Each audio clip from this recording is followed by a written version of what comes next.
আসসালামু আলাইকুম everyone, welcome to my YouTube channel Adiba art and decor. প্রথমে আমি মন্টমার্টের ক্লেটা নিয়েছি এবং এটাকে আমি রোল করে নিচ্ছি। রোল করা হয়ে গেলে আমি আঠা দিয়ে লিপ্পান আর্টের কাজটা শুরু করব। একটা জিনিস মাথায় রাখতে হবে, মন্টমার্টের ক্লেটা কিন্তু দ্রুত ড্রাই হয়ে যায়। এক্ষেত্রে আমাদের যখন আমরা ক্লেটা ইউজ করব তখন আমাদের পানি দিয়ে ক্লেটা নরম করতে হবে। নরম করে নিলে দেখতে পাবেন কাজটা খুবই সুন্দর হচ্ছে এবং জয়েন্টে যেখানে যেখানে আপনাদের প্রবলেম মনে হবে আপনারা পানির সাহায্যে জয়েন্টটাকে ঠিক করতে পারবেন।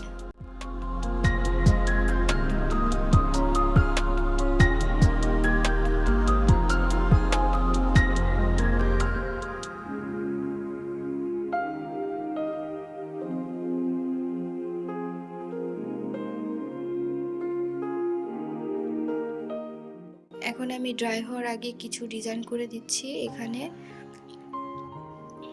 এরপর আমি জেসো অ্যাপ্লাই করব।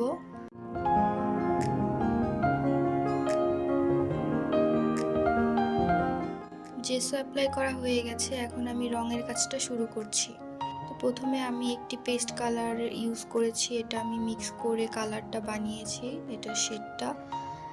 এবার আমি ময়ূরের ডিজাইনে চলে যাচ্ছি। ময়ূরটা আজকে আমি ভেবেছি খুব বেশি কালারফুল করব।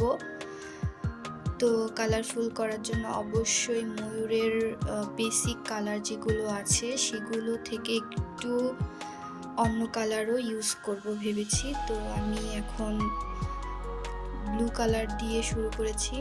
এরপর ময়ূরের যে বাকি অংশটা আছে আমি এখানে ইয়েলো কালার ইউজ করব এবং ইয়েলো কালারের মাঝে আমি শেডের মাধ্যমে ময়ূরটাকে কালারফুল করার চেষ্টা করব।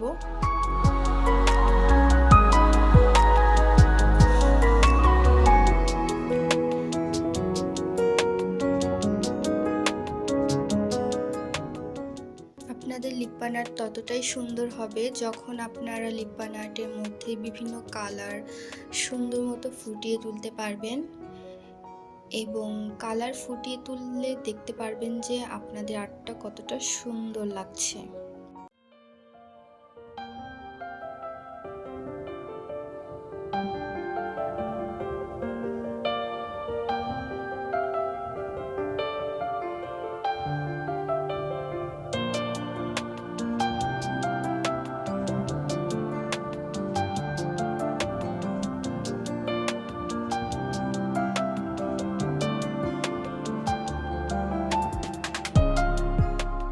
আজকের আর্টটি মূলত আমি কালারের উপরেই ফোকাস করছি বেশি।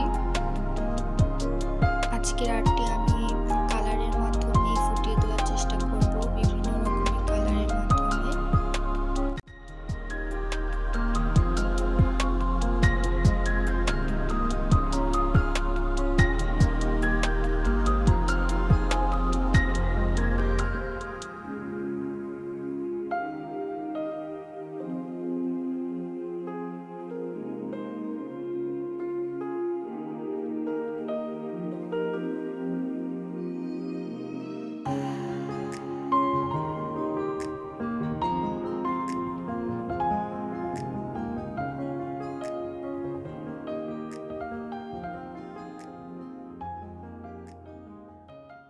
এবার ময়ূরের যে বাকি অংশটা আছে আমি এটা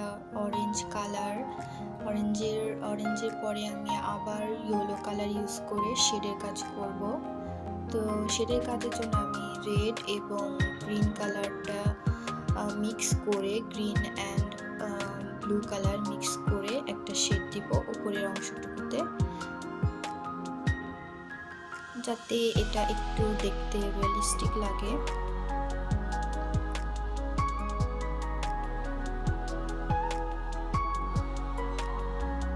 আপনাদের সুবিধার জন্য এখানে আমি একটু স্লোলি আমার রংটা করা দেখাচ্ছি যাতে আপনারা ভালো মতো দেখতে পারেন।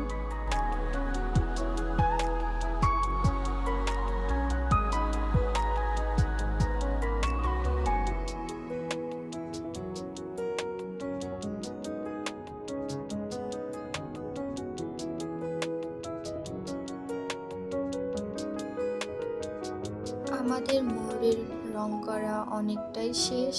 এখন আমরা বাইরে বর্ডারের জন্য রেড কালারটা ইউজ করলাম। এখন লাস্ট ফিনিশিংয়ের কিছু কাজ রয়ে গেছে, এগুলো ময়ূরের পিছনের অংশ। ময়ূরের এদিকের অংশটা আমি একটু রিয়ালিস্টিক করার জন্য ইয়েলো শেড এবং তারপরে হচ্ছে ব্লু কালারটা দিয়ে একটু শেড করার চেষ্টা করেছি।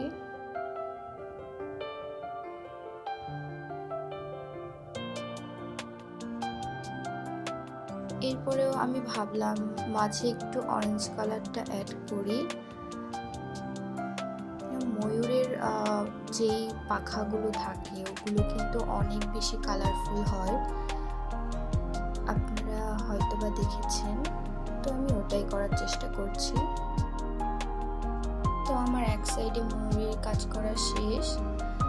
এখন আমি বর্ডারের জন্য সাদা রংটা ইউজ করছি।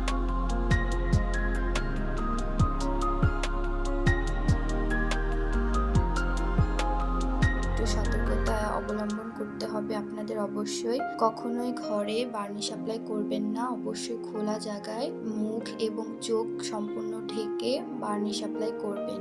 আমরা এখন মিররের কাজটা খুবই সিম্পল রাখার চেষ্টা করছি।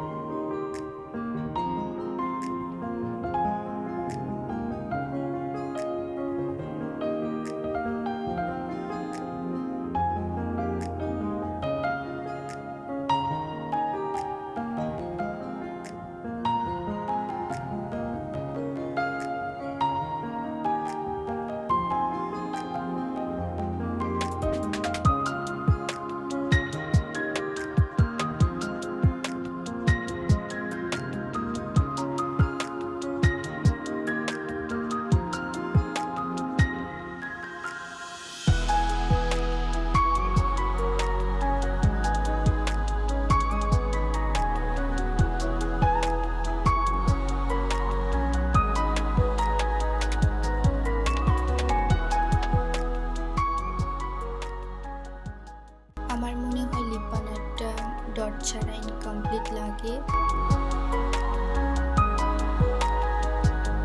Here is the final look everyone. যদি আমার এই আর্টটি আজকে আপনাদের ভালো লাগে তো অবশ্যই কমেন্ট করে জানাবেন, লাইক করবেন এবং সাবস্ক্রাইব করবেন। Thanks for watching.